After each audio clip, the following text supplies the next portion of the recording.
Assalamualaikum warahmatullahi wabarakatuh. Perkenalkan nama saya Andi Ismi Aulia Arsal dengan NIM B1B123006. Di sini saya akan menjelaskan materi tentang teori organisasi mengenai pengaruh strategi terhadap struktur organisasi. Materi pertama yaitu apa itu strategi.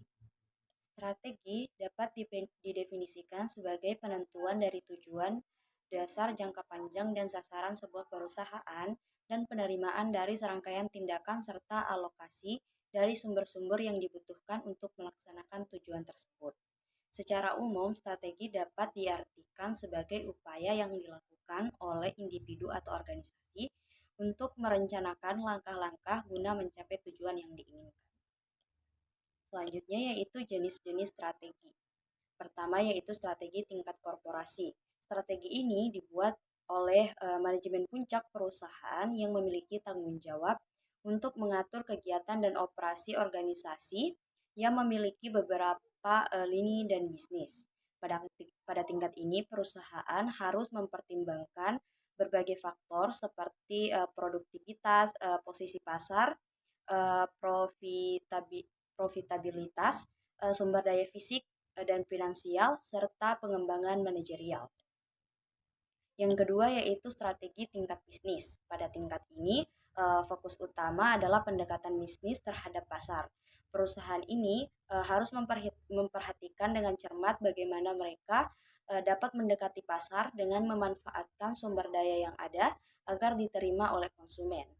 Strategi bisnis erat kaitannya dengan analisis pasar dan pemahaman tentang uh, pangsa pasarnya. Selanjutnya yaitu klasifikasi dimensi-dimensi strategis. Yang pertama yaitu inovasi.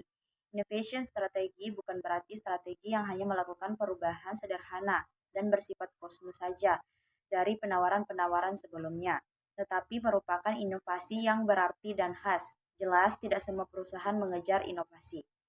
Yang kedua yaitu diferensiasi dalam pemasaran.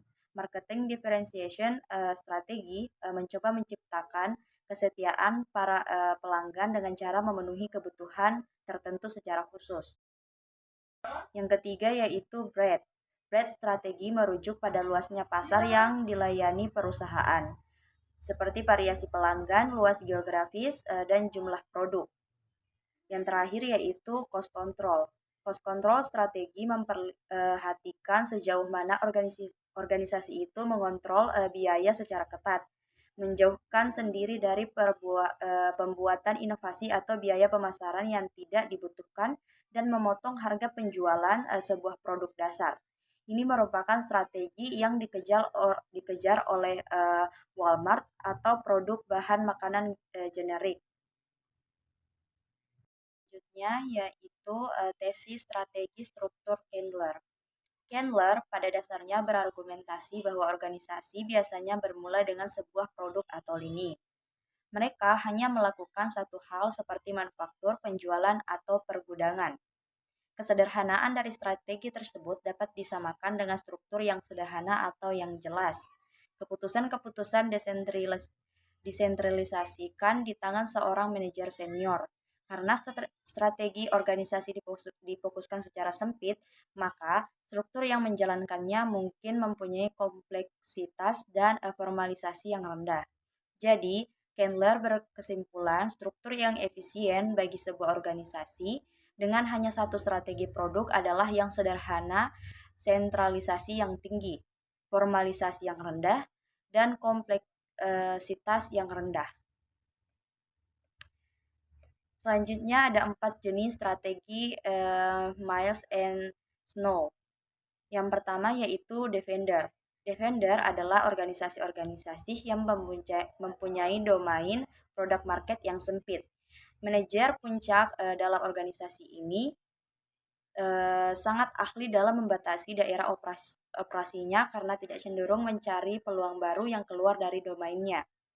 Sebagai suatu hasil yang berfokus sempit, perusahaan-perusahaan ini jarang membutuhkan penyesuaian penting dalam teknologinya, struktur, atau metode operasinya. Sebagai gantinya, mereka mencurahkan perhatian utamanya kepada peningkatan efisiensi operasi. Yang kedua yaitu prospektor. Prospektor adalah organisasi yang hampir setiap saat secara terus-menerus mengamati peluang pasar dan secara reguler melakukan percobaan-percobaan untuk memunculkan kecenderungan dalam lingkungan konsumen. Organisasi-organisasi ini sering membuat perubahan-perubahan dan ketidakpastian. Namun karena konsentrasinya yang sangat kuat pada inovasi produk dan pasar, maka biasanya organisasi-organisasi ini kurang efisien. Yang ketiga yaitu analyzer. Analyzer adalah organisasi yang beroperasi dalam dua tipe, yakni domain produk market yang relatif stabil dan tetap melakukan perubahan-perubahan. Yang keempat yaitu reaktor. Reaktor adalah organisasi yang manajer puncaknya seringkali mempersepsikan bahwa telah terjadi perubahan dan ketidakpastian dalam lingkungan organisasionalnya, tetapi tidak dapat meresponnya secara efektif. Dapatkah strategi mengikuti struktur? Dapat dikatakan bahwa struktur bisa mempengaruhi strategi. Struktur dapat memotivasi atau menghalangi tindakan strategis, selain juga menghambat pilihan strategis. Misalnya, keputusan strategis yang dibuat pada struktur yang desentralisasikan biasanya idenya kurang bervariasi dan mungkin akan lebih konsisten sesudah jangka waktu tertentu dibandingkan organisasi yang didesentralisasikan, di mana masukan tersebut kemungkinan besar akan bermacam-macam jenisnya dan orang-orang yang memberikan masukan pun berubah tergantung pada situasinya. Dan industri dengan struktur yang berhubungan erat dengan masalah dampak strategi terhadap struktur adalah peran industri sebagai determinan struktur.